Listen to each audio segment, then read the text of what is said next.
Hello বন্ধুরা, আজকে রবিবার। আজকে খাসির মাংস রান্না হয়েছে। আলু কেটে রেখেছে, মাংসর মধ্যে গোলমরিচের গুঁড়ো আর পেঁয়াজ মেখে রেখেছিল, আর পেঁয়াজ কুচিয়ে রেখেছে, আর টমেটো আর আদা রসুন পেঁয়াজ সবই মানে পেস্ট করে নিয়েছিল।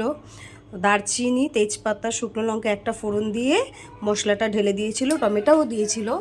টমেটো দিয়ে ওই মশলাটা একটু খানিকক্ষণ কষিয়ে রেখে তারপরে গোলমরিচের মাখা যে মাংসটা ছিল ওটা দিয়ে কষিয়ে নিয়েছে ভালো করে।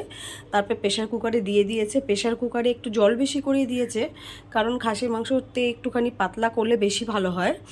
তো ওই জন্য ও একটুখানি আমার বৌমা একটু জল বেশি দিয়ে মাংসটা আবার কড়াইতে একটু ফুটিয়ে নিয়েছিল।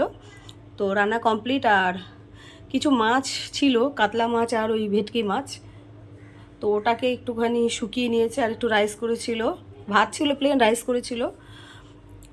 বিনস আর আপনার গাজর কেটে একটু অল্প করেই করেছিল রাইস। আর কালো মিষ্টি মাখা সন্দেশ আর রসগোল্লা, তারপরে চাটনি, এগুলো আগেরই ছিল। তো সেটাও সবটাই আজকে রবিবারে শেষ করলাম। আর মনে হলো যে বৌমা আর আমি একটুখানি খেলি, ওটাও ভিডিওর সঙ্গে অ্যাড করে দিই। আমি আর আমার বৌমা দুজন মিলে খেলেছি। ওকে দুটো পাখা ধরিয়ে দিয়েছি আর আমি গিফটগুলো সব নিয়ে নিয়েছি।